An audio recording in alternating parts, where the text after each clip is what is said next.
अस्सलाम वालेकुम my dear students and my friends, my name is Rashid Ali. अपने चैनल का नाम आपकी फिज़िक्स चैप्टर नंबर 1 हीट और लेक्चर जो है lecture number 12 the Carnot engine.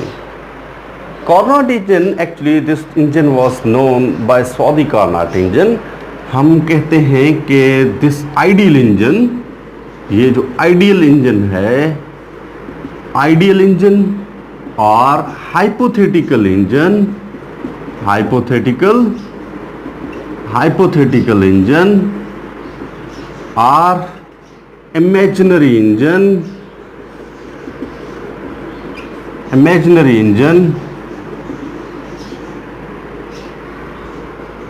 was proposed by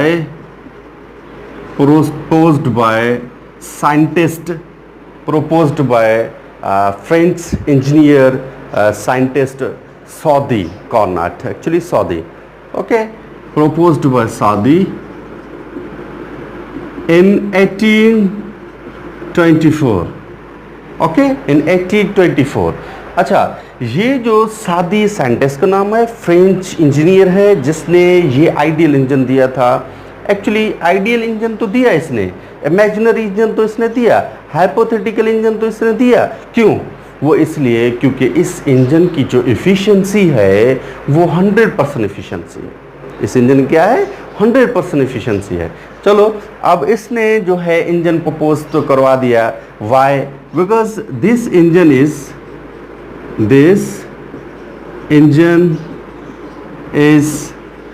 free from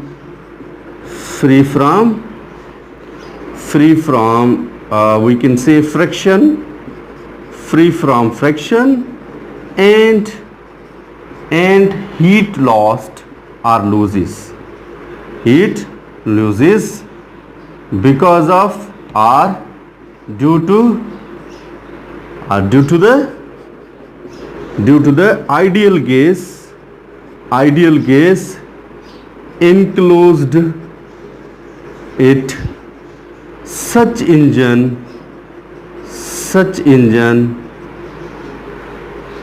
which have 100% efficiency, 100% efficiency is called Saudi Carnot engine. Okay, the engine is free from friction, okay, and heat loses or heat lost. क्यों? क्योंकि due to the ideal gas enclosed in it. Ideal gas actually ये imaginary engine है, hypothetical engine है, ideal engine है। इस वजह से इस इंजन की जो एफिशिएंसी है वो 100% है। जिस इंजन की 100% एफिशिएंसी है तो उसको हम कहते हैं क्या? सादी कार्नोट इंजन। ठीक, उसको हम क्या कहते हैं?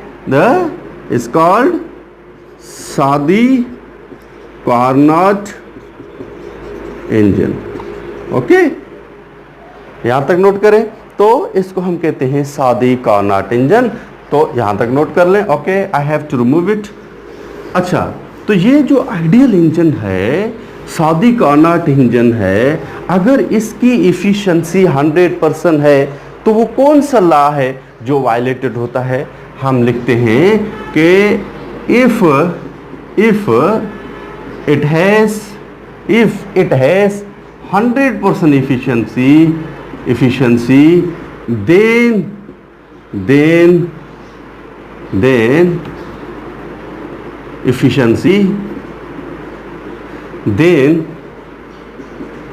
then Saudi Carnot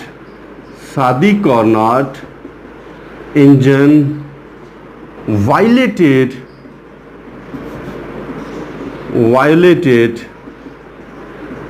against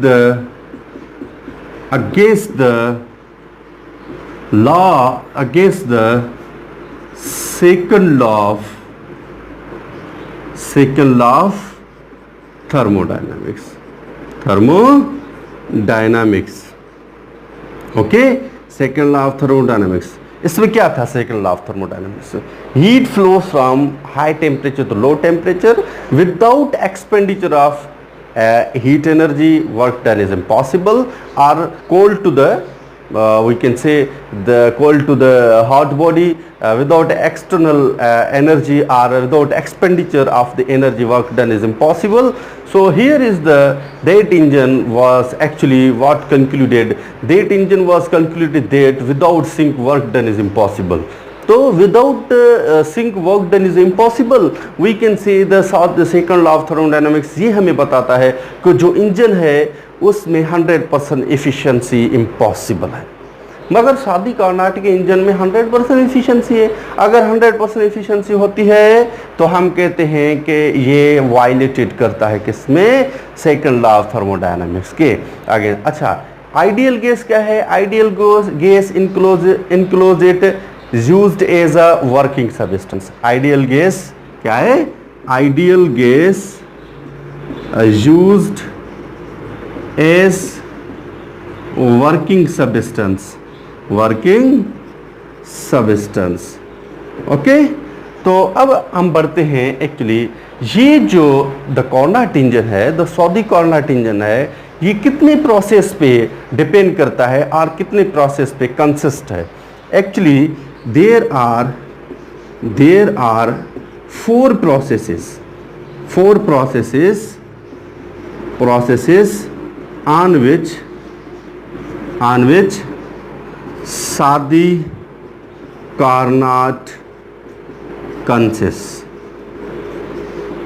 okay, तो फोर प्रोसेस पे शादी कार्नाट जो है वो कंसिस्ट करता है। आए हम वो four processes one by one समझने की कोशिश करते हैं।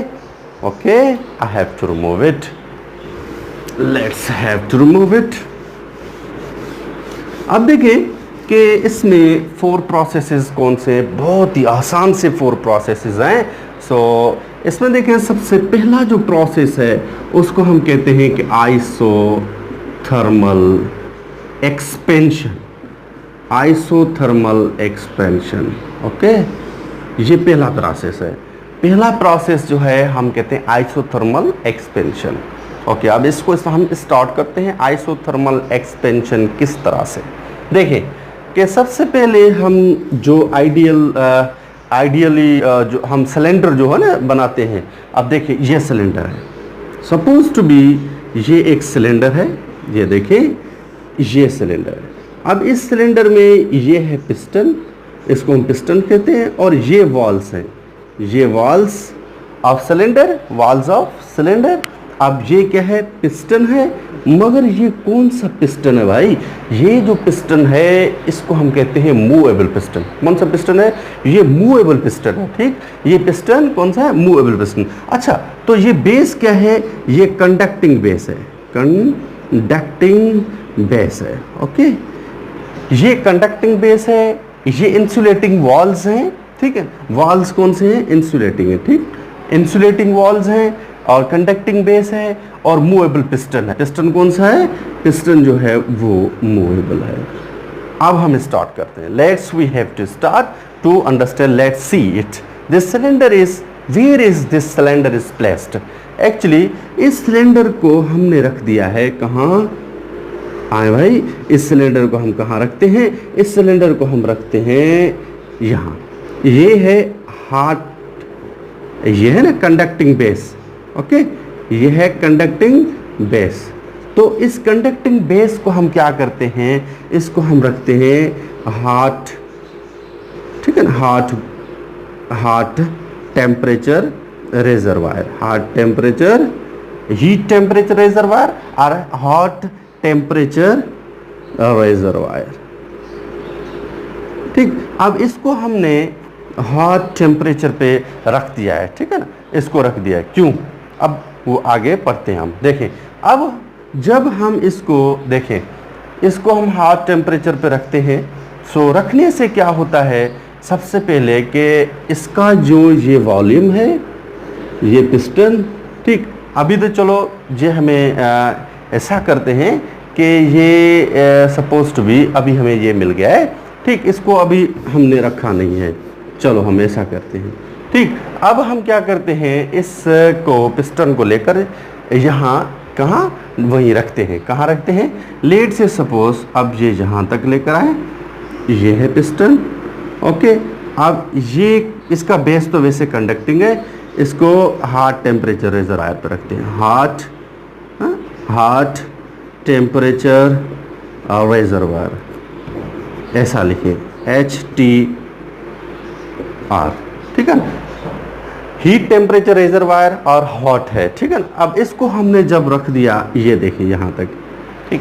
पहले ये नॉर्मली यहाँ है, इस कंडीशन पे है। अब हमने क्या किया है, इसको हीट देंगे यहाँ से, ये हीट कंटिन्यूसली इसके साथ है, ठीक। अब इसको हम डेल्टा क्यू देते हैं। जैसे इसको हीट मिलेगी तो ये, अच्छा, हार्ट बॉडी के ऊपर इस सिलेंडर के बेस को हमने क्यों रखा है? देखो वो इसलिए कि जब यहाँ से ये सिलेंडर मूव करेगा, ये सिलेंडर कहाँ तक मूव करता है, सपोज टू बी यहाँ तक मूव करता है। ये वॉल्यूम क्या है? ये वॉल्यूम V1 है। अगर ये V1 से V2 तक आता है तो यहाँ तक है, तो इसके ऊपर लोड कितने हैं? 2 लोड्स हैं। ये क्या है? Load, okay. अब इसके ऊपर 2 लोड्स हैं। अब हम क्या करेंगे, एक लोड हमने रिमूव कर दिया। क्या किया हमने? लोड हमने रिमूव किया। ऑफ कोर्स भाई, लोड रिमूव करेंगे तो क्या होगा? देखें, आप लोग जब कोई चीज़ पका रहे होते हैं, एक क्या लेते हैं, बर्तन ले लेते हैं, ठीक है ना। अब उसमें आपने चावल वगैरह रख दिए तो नीचे से आग दे देते हैं, ऊपर से ढक्कन रखते हैं, तो क्या होता है वह ऐसा होता है, नीचे आग लगी होती है और ढक्कन का जैसे आप लोड हटा देते हैं तो ढक्कन ये से नॉक करने शुरू हो जाता है, ठीक है ना, और उसमें चुरपुर होनी, मूवमेंट होना शुरू हो जाती है। तो इस तरह से ये देखें कि इसका लोड हमने रिमूव कर दिया, तो ये इसमें सिंगल लोड बचा, तो हमने एक लोड इसका रिमूव कर दिया, तो क्या होगा, ये वॉल्यूम V12 यानी वॉल्यूम इसका क्या हो जाएगा, वॉल्यूम V1 से V2 तक, ठीक है ना, इंक्रीज हो जाएगा। इसका वॉल्यूम क्या हो जाएगा, वॉल्यूम हो जाएगा इंक्रीज, वॉल्यूम इंक्रीज। अच्छा, वॉल्यूम अगर इंक्रीज होता है तो वेरी गुड पॉइंट, अगर वॉल्यूम इंक्रीज होता है मॉलिक्यूल्स टू मॉलिक्यूल सेपरेशन भी बढ़ेगी। अगर मॉलिक्यूल टू मॉलिक्यूल सेपरेशन बढ़ती हो टेम्परेचर तो फॉल करेगा ना। हाँ, यही तो पॉइंट थी इसके अंदर। ये जो आइडियल गैस है ना, आइडियल गैस, ये ठीक है ना, आइडियल गैस है। अब जब ये वॉल्यूम V1 से V2 तो जाता है तो small change of temperature, small change of temperature maintained by hot temperature reservoir। इसलिए तो हमने इसको hot temperature reservoir पे रखा है। जैसे इसका टेम्परेचर लिटिल बिट फॉल्स करता है ना, क्या करता है, फॉल्स करता है। जैसे ही लिटिल बिट फॉल्स करेगा, जो इसका लिटिल बिट फॉल्स हुआ टेम्परेचर, उसको मेंटेन करने के लिए हीट रिजर्वायर से उसको टेम्परेचर मिल जाएगा। तो इसका टेम्परेचर क्या रहेगा, इस तरह से कांस्टेंट। क्या हो जाएगा, कांस्टेंट। तो इस सूरत में अगर इसका टेम्परेचर क्या हो जाता है, इसमें टेम्परेचर क्या होता है, टेम्परेचर कांस्टेंट, ठीक। इसमें टेम्परेचर क्या रहेगा, कांस्टेंट रहेगा। अगर इसमें टेम्परेचर कांस्टेंट होता है, दैट्स अ ग्रेट, ठीक है। अब इसका टेम्परेचर चलो कांस्टेंट हमने कर दिया, इस तरह से जो लास्ट होगा उसको मेंटेन कर देगा V1 से V2 तक, ओके। अब हम क्या करते हैं, चलो भाई यहाँ तक आप लोग नोट कर लें, यहाँ तक हमें बात समझ में आ गई। अब इसका अगर हम एक साइकिल बनाते हैं, एक साइकिल पे ये काम कर रहे हैं, कंप्लीट साइकिल 100% एफिशिएंसी की वजह से, अगर इसमें ये टेम्परेचर कांस्टेंट हो गया तो हम कहते हैं ये चार्ल्स लॉ को, if the temperature remains constant किस में होता है, बॉयल्स लॉ में, किस में होता है, बॉयल्स लॉ में, ठीक है। चार्ल्स लॉ में क्या, प्रेशर कांस्टेंट, ठीक है। बॉयल्स लॉ में क्या, टेम्परेचर कांस्टेंट। तो देखें, जिसमें अगर टेम्परेचर कांस्टेंट होता है उस लॉ को ये फॉलो अप करता है, ठीक। अब देखें, इसको मैं रिमूव करता हूँ। अब देखिए ये साइकिल यहाँ तक, चलो ओके। अब देखें कि ये मैंने साइकिल बना दिया, ये देखें P और V के बीच में, इसमें ये P प्रेशर और V वॉल्यूम। चलो भाई, P प्रेशर V वॉल्यूम। अब इसमें देखें कि ये जो हमें साइकिल मिलेगा, ठीक, वो ये पॉइंट से, पॉइंट A से पॉइंट B तक, ये जो एक्चुअली है इसको हम कहते हैं, ये जो कर्व है ये, इसको हम कहते हैं आइसोथर्मल एक्सपेंशन। क्या कहते हैं इसको?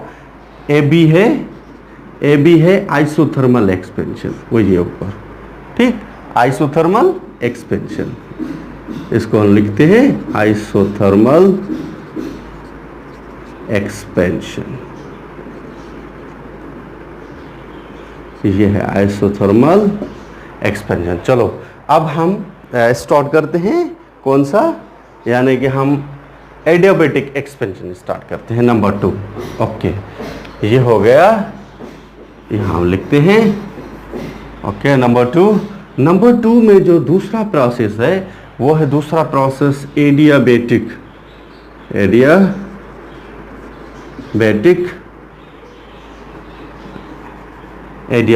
एक्सपेंशन।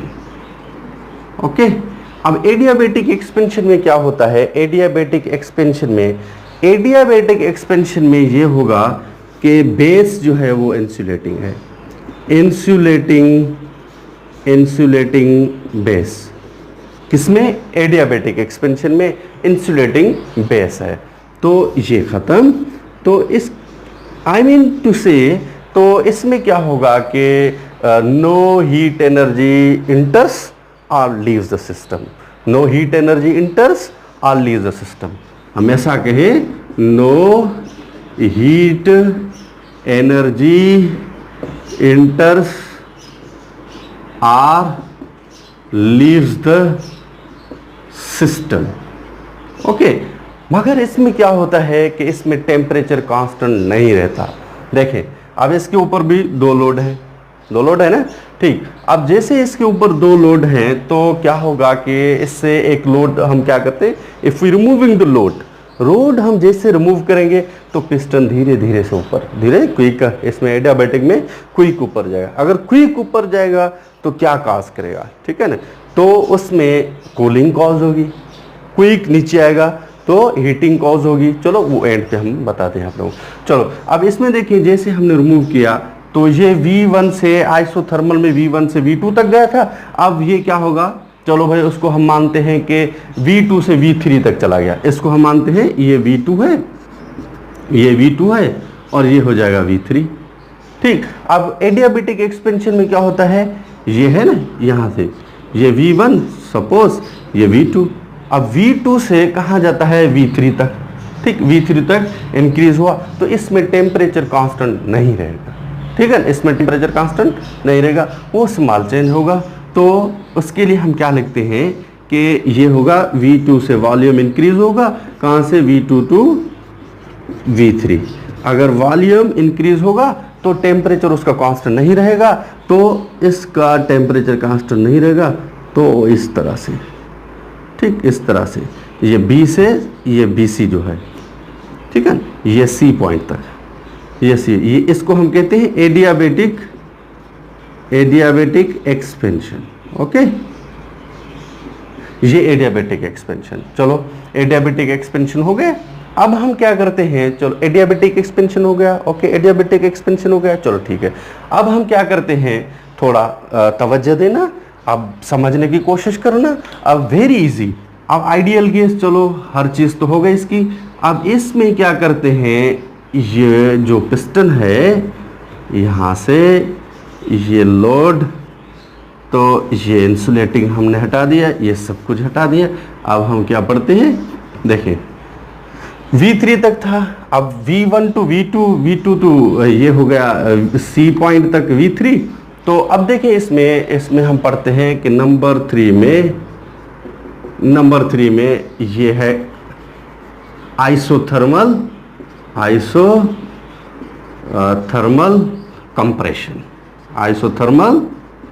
Compression, very easy.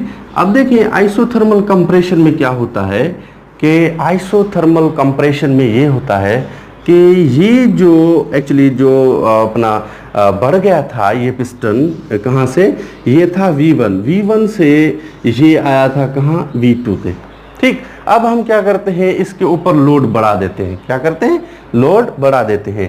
तो अब ये क्या होता है, कहाँ से, V2 से, ठीक है ना। चलो इसकी लास्ट पॉइंट जो भी हो V2 से, चलो ये आता है V1 तक, V2 से कहाँ आता है V1 तक। ठीक, हम ऐसा कहें V3 टू V4 कर सकते हैं हम, यहाँ इसको V3, चलो ये V3 और ये क्या है V4। अब चलो इस यहाँ से ये जो V3 टू V4, ठीक, अब यहाँ से V4 से आता है कहाँ V3 तक, सॉरी यहाँ से ये, अब ये जो यहाँ तक ये जो अपना ये बढ़ गया है, ये इस तरफ जो बड़ा है, अब इसके ऊपर हम क्या करते हैं, जैसे लोड रखते हैं तो ये लोड की वजह से ये सेम पॉइंट पे, सेम पोजीशन पे वापस आएगा। ठीक है, अगर ये लोड हमने कहाँ इसके ऊपर दोनों लोड रख दिए हैं, अब जैसे हम दोनों लोड रखेंगे तो ये इसका वॉल्यूम कम होगा। ठीक, वॉल्यूम कम होगा V2 से, यानी ऐसा कि V4 से अपना V3 तक, ऐसा लिख सकते हैं। ठीक है ना, अब इसका वॉल्यूम क्या हो रहा है, चलो ये ऐसे भी रख सकते हैं V1 टू V2। ठीक, आप लोगों की समझ कंफ्यूजन के लिए, चलो ठीक है। अब V2 से V1 की तरफ आ रहा है तो वॉल्यूम क्या हो रहा है, वॉल्यूम डिक्रीज हो रहा है। वॉल्यूम क्या हो रहा है, वॉल्यूम डिक्रीज। अगर वॉल्यूम डिक्रीज होता है तो मेजर पॉइंट ये है कि वॉल्यूम अगर डिक्रीज होता है तो उस डिक्रीजिंग में तो ये होता है कि टेम्परेचर बढ़ना चाहिए।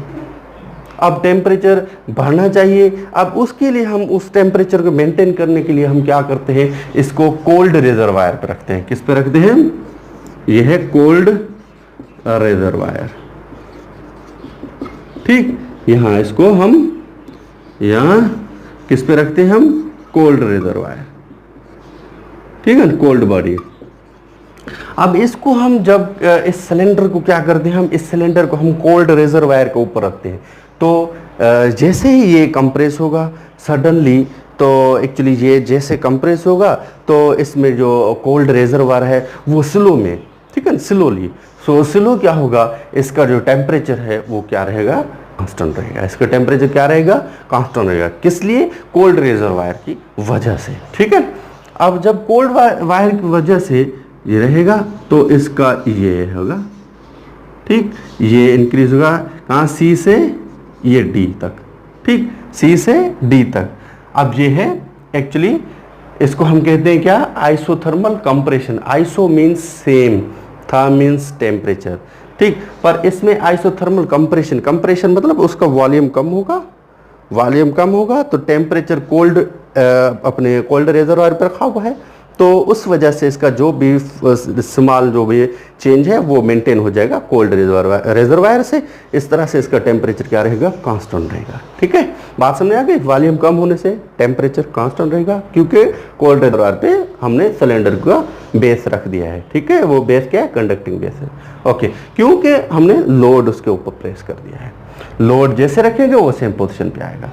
ठीक, अब हम क्या करते हैं कि सिमिलर वे से, सिमिलरली अब हम क्या करते हैं, कहाँ से अपना V2 से अपना V1 से V2, V2 से V3 तक था। ठीक है ना, अब V3 तक, अब इसमें ये नंबर 4 जो है, ठीक है, नंबर 4 में आइसोथर्मल नहीं, अब एडियाबैटिक कंप्रेशन, एडियाबैटिक कंप्रेशन। अब एडियाबैटिक कंप्रेशन में क्या होता है, नो हीट एनर्जी इंटर्स और लीव द सिस्टम। मगर इसमें जैसे ही हम क्या करते हैं, इसमें जैसे ही हम लोड बढ़ाते हैं, चलो हमने लोड रख दिया, जैसे लोड बढ़ेंगे ये सेम पोजीशन में आ जाएगा। कहाँ से, अब इसमें देखिए ये कम, जैसे लोड बढ़ाएंगे वॉल्यूम इसका कम होगा, वॉल्यूम कम होगा, मगर जो वॉल्यूम बढ़ा था इसका वही वॉल्यूम उसी सेम पोजीशन पे अब वापस आ रहा है। तो बाहर से तो कोई नहीं आ रही ना हीट एनर्जी, बाहर से नहीं आ रही, बाहर से नहीं आ रही, बाहर से नहीं आ रही। ठीक है, जो इसके अंदर वाली हीट एनर्जी है वही है। जैसे इसको हम वॉल्यूम इसका कम, लोड बढ़ाते हैं, इसका वॉल्यूम कम होता है, वॉल्यूम कम होता है तो टेम्परेचर इसका बढ़ता है, टेम्परेचर बढ़ता है क्विक। अगर इसका क्विक टेम्परेचर बढ़ता है तो क्या होता है, इसका काजिंग टेम्परेचर यानी कि काजिंग हीटिंग। ठीक है, अब इसमें देखें कि काजिंग हीटिंग, तो इसके लिए ये कंप्लीट हो जाएगा यहाँ तक, D से पॉइंट A तक। ये जो है एक्चुअली कहाँ से, C तक D तक, C से D तक जो है इसको हम कहते हैं अपना इसमें आइसोथर्मल कंप्रेशन। ओके, और ये जो D से A तक है इसको हम क्या कहते हैं, इसको हम कहते हैं एडियाबेटिक कंप्रेशन, एडियाबेटिक कंप्रेशन। तो ये क्या हो गया, ये एक साइकिल जो है वो कंप्लीट हो गया, एक साइकिल क्या हो गया, कंप्लीट होगा। जो शादी ने कहा है वही साइकिल इसका कंप्लीट हो गया। चलो अब इसको मैं रिमूव करता हूं, ये 4 प्रोसेसेस हैं इसके। अब देखें, इसको मैं रिमूव करता हूं। अब देखें इसमें, अब देखिए इसमें सबसे पहले इसमें ये देखते हैं कि ये एक इंजन है, सपोज टू बी ये इंजन है, और इस इंजन में यहाँ वर्क डन होगा। तो वर्क डन जैसे होता है, जैसे आप लोगों ने पिछले लेक्चर में पढ़ा था। अब इसमें देखें कि इस इंजन के अंदर, ठीक, अब इस इंजन के अंदर आप लोग, ये है सोर्स, ठीक है, अब ये है सोर्स। अब इस सोर्स में high temperature reservoir, high temperature reservoir, ये है लो टेम्परेचर रेजरवायर जिसको हम सिंक कहते हैं। मगर ये कहता है कि ये हीट एनर्जी आई और यहाँ ये कंप्लीट साइकिल, ठीक, स्टार्टिंग कहाँ से, यहाँ से स्टार्ट हुआ और ये आकर यहाँ पहुँच गई हीट एनर्जी। तो इसमें जो आपने फ्यूल दिया 100% और 100% आपको इफिशिएंसी मिली, यहाँ वर्क डन हुआ, ये है वर्क डन, ठीक है ना। अब ये वर्क डन जो है जिसको हम आउटपुट कहते हैं, ठीक है, आउटपुट, इसमें क्या होता है कि ये Q2 माइनस ये Q1, ये है Q2, ओके, इसको हम कहते हैं कि ये है Q1 जहाँ से हम हीट दे रहे होते हैं, जहाँ से हम हीट दे रहे थे, यानी हीट एब्जॉर्ब्ड, इसको हम कहते हैं हीट एब्जॉर्ब्ड। ये साइकिल है, ठीक है ना। इस साइकिल के मुताबिक हम आप लोगों को इसकी इफिशिएंसी बताते हैं। Let's we have to know, okay. अब ये साइकिल के मुताबिक इफिशिएंसी स्टार्ट करते हैं। अब इसमें लिखते हैं for complete cycle, for complete cycle हम क्या करते हैं, इफिशिएंसी स्टडी करते हैं, ठीक है ना। अब इफिशिएंसी के लिए हम लिखते हैं हीट एब्जॉर्ब्ड, हीट एब्जॉर्ब्ड। अब हीट एब्जॉर्ब के लिए क्या है, Q1, हीट एब्जॉर्ब के लिए Q1, और हीट रिजेक्ट्स हम लिखते हैं वो Q2। वर्क डन के लिए हम क्या लिखते हैं, वर्क डन आर आउटपुट, तो हम लिखते हैं उसके लिए Q1 माइनस Q2। ये बता रहा था मैं, लिख सकते हैं डिफरेंस के लिए Q1 माइनस Q2, तो Q2 माइनस Q1 क्यों नहीं लिख रहे हैं, हाँ, ठीक है। अब देखिए इसमें ये Q1 माइनस Q2 हो गया। अब इसकी इफिशिएंसी हम इसकी किस तरह से फाइंड आउट करते हैं, सिंपल सा फार्मूला है, ठीक है। सिंपल सा फार्मूला ये है कि हम लिखते हैं इफिशिएंसी का फार्मूला, वो इस तरह से है, output upon input, okay, into 100, ये है इफिशिएंसी का फार्मूला। अब इस फार्मूला के मुताबिक हमारे पास आउटपुट क्या है, आउटपुट ये है जिसको हम Q2 माइनस Q1 लिखा है, तो हम इसको लिख सकते हैं Q1 माइनस Q2, ठीक है, लिख सकते हैं, okay. I have to move further, तो इसको मैं मिटाता हूँ। तो ये हम इसकी ड्राइव करते हैं, क्या, इसकी इफिशिएंसी हम ड्राइव करते हैं। चलो भाई इफिशिएंसी ड्राइव करो, okay. I have to start its efficiency.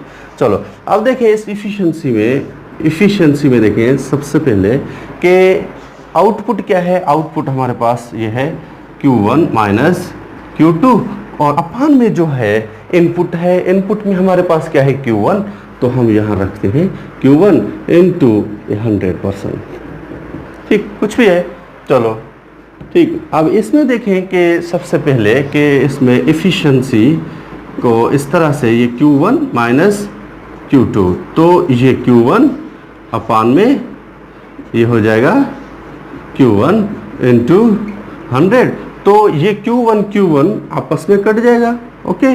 तो यहाँ क्या मिलेगा हमें, एफिशिएंसी इज इक्वल टू, ये बचेगा हमारे पास 1 माइनस ये Q2 अपान Q1 ब्रैकेट और 100, ये है एफिशिएंसी का फार्मूला, ये है एफिशिएंसी का फार्मूला। चलो अगर आप लोग इस एफिशिएंसी को टेम्परेचर में मेजर करना चाहते हैं, किसमें, टेम्परेचर में मेजर करना चाहते हैं, ठीक। अगर ठीक है, temperature in degrees, temperature measured in degrees, तो क्या करेंगे, temperature, if the temperature measured in degrees, then तो हम क्या लिख सकते हैं, एफिशिएंसी इक्वल्स टू ये 1 minus T2 our T1 into ये 100, ये फार्मूला बनेगा। ठीक, यहाँ तक नोट करें। ओके, अब देखें इसको मैं रिमूव करता हूँ। ओके ओके ओके, अब देखिए इसमें इसको मैंने रिमूव कर दिया। अब देखें कि ये एफिशिएंसी का फार्मूला हो गया। अब इसके कुछ मेन पॉइंट्स और भी बहुत सी हैं, मगर इस पे आते हैं कि हर किसी के एक डीजल इंजन होता है, एक पेट्रोल इंजन होता है, तो इनकी जो एफिशिएंसी वो कितनी है। अच्छा, उससे पहले अगर आप लोग पढ़ते हैं आइसोथर्मल, ये है ना isothermal, isothermal expansion. Isothermal expansion में क्या होता है, आइसोथर्मल एक्सपेंशन जैसे वॉल्यूम इंक्रीज होगा, वॉल्यूम इंक्रीज होगा तो जो टेम्परेचर स्मॉल फॉल्स होगा, हॉट रिजर्वायर से मेंटेन होगा, तो कॉजिंग क्या करेगी, आइसोथर्मल एक्सपेंशन स्लो। ठीक, क्या करता है, स्लो, ठीक है, वो स्लो होगा। तो अगर उसमें आइसोथर्मल एक्सपेंशन स्लो होती है तो does not heat causing, does not heat causing, ठीक है ना, डज नॉट हीट कॉजिंग। अच्छा, सिमिलरली अगर आइसोथर्मल कंप्रेशन होती है, आइसोथर्मल कंप्रेशन, तो उसमें भी वो क्या होगा, आइसोथर्मल कंप्रेशन भी स्लो, वो भी स्लो होगी। तो उसमें क्या होगा, सिमिलरली उसमें डज नॉट कूलिंग कॉजिंग, ठीक है ना, उसमें हीट कॉजिंग तो उसमें कूलिंग कॉजिंग। ठीक, अब देखें, सॉरी अब देखें आइसोथर्मल एक्सपेंशन डज नॉट, तो ये कूलिंग है और इसमें हीट है, ठीक, हीट कॉजिंग। लेकिन अब जैसे इसका वॉल्यूम बढ़ेगा तो वॉल्यूम बढ़ने से टेम्परेचर कम होना चाहिए, मगर इसका टेम्परेचर मेंटेन रहता है, ठीक है ना, तो उसमें वॉल्यूम बढ़ने से कूलिंग नहीं होगी, ठीक, कूलिंग नहीं होगी, cooling does not causing, so does not cooling causing. और अगर कंप्रेशन होती है तो टेम्परेचर बढ़ना चाहिए, तो उसमें हीट यानी temperature does not temperature causing, okay, temperature causing नहीं होगा। अब देखें और पॉइंट कौन सी है, इसको मैं रिमूव करता हूँ। और जो पॉइंट है वो है, हम कहते हैं सिंपली इसमें एडियाबैटिक एक्सपेंशन, एडियाबैटिक एक्सपेंशन। अब एडियाबैटिक एक्सपेंशन में क्या होती है, एडियाबैटिक एक्सपेंशन में क्विक, ठीक है ना, अब क्विक जो होती है उसमें एक एक्सपेंशन जो होती है वो क्विक होती है। जैसे क्विक एक्सपेंशन होगी तो कॉजिंग क्या होगा, कॉजिंग कूलिंग, ठीक है ना, कॉजिंग कूलिंग। अगर एडियाबैटिक